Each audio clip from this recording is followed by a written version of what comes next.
What if everything you believe about comfort, morality, and justice is a lie? What if religion, the institution so many turn to for meaning, isn't a path to freedom but a cage? These aren't just questions, they're challenges. Challenges posed by one of history's most daring thinkers, Karl Marx. To Marx, religion wasn't just a belief system.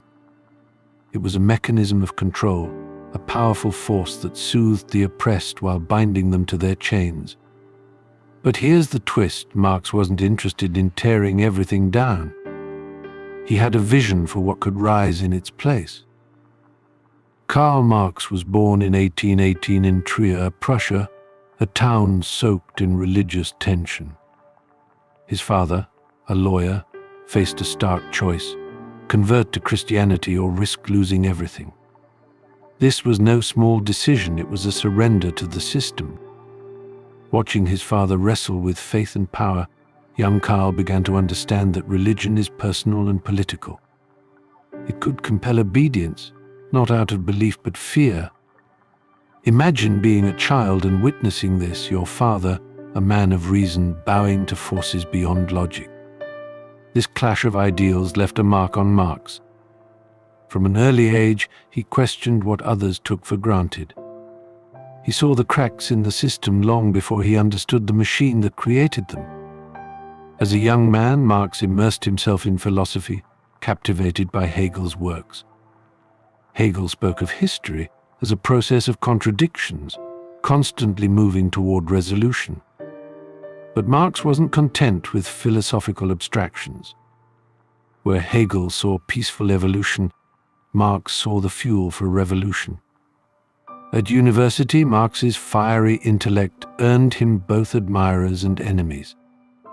He was brash, opinionated, and relentless in his pursuit of truth. But the questions he grappled with weren't just academic. They were deeply human. Why do some suffer while others thrive?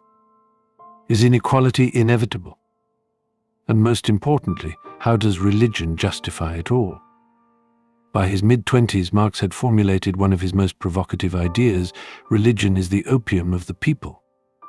At first glance, this seems like a harsh condemnation, but let's unpack it. In the 19th century, opium wasn't just a drug, it was medicine.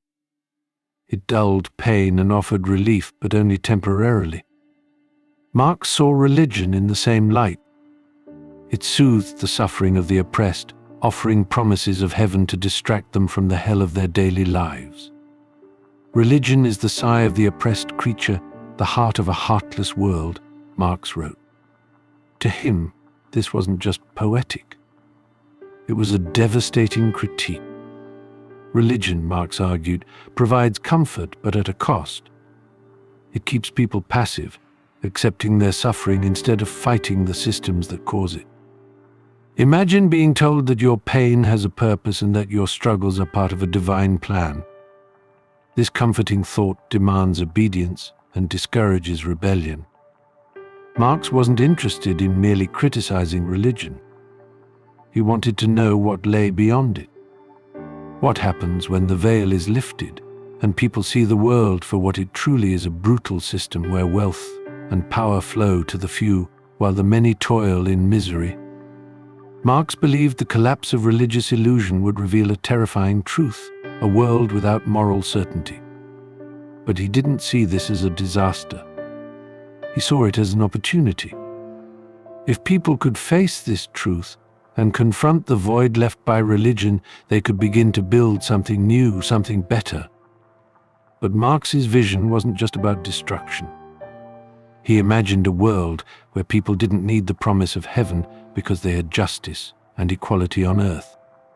A world where meaning wasn't handed down from above, but created by individuals and communities working together. For Marx, this wasn't just theoretical. He lived it. Forced into exile for his radical ideas, Marx spent much of his life in poverty, struggling to support his family.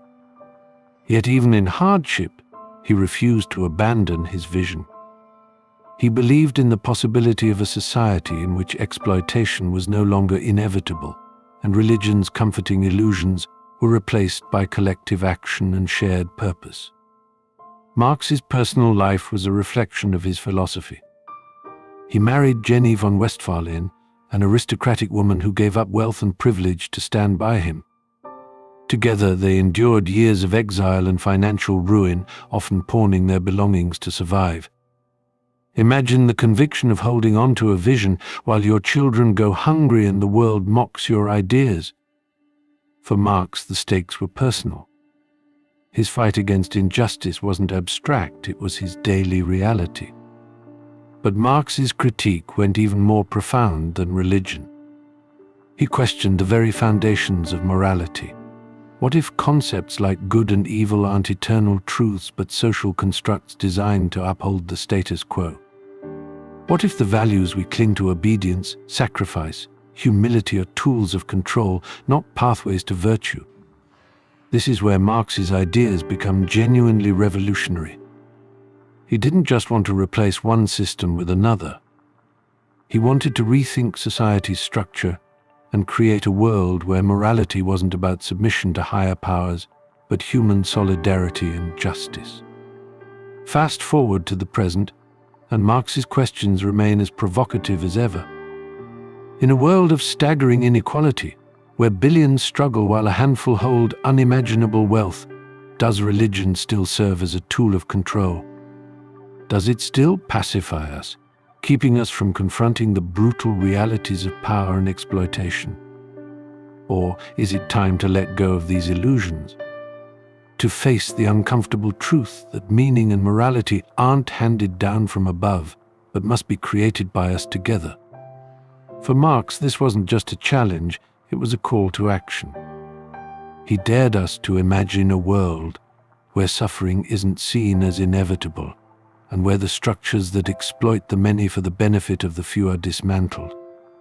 Marx's vision wasn't easy. It demanded courage to question everything, confront the void left by collapsing illusions, and build a new world with our own hands. He leaves us with the question, are we brave enough to let go of the comforts we've been told to cherish? To reject the systems that demand obedience and build a society that reflects our highest potential? Marx believed in humanity's power to create its own meaning, justice, and future. The question is, are we?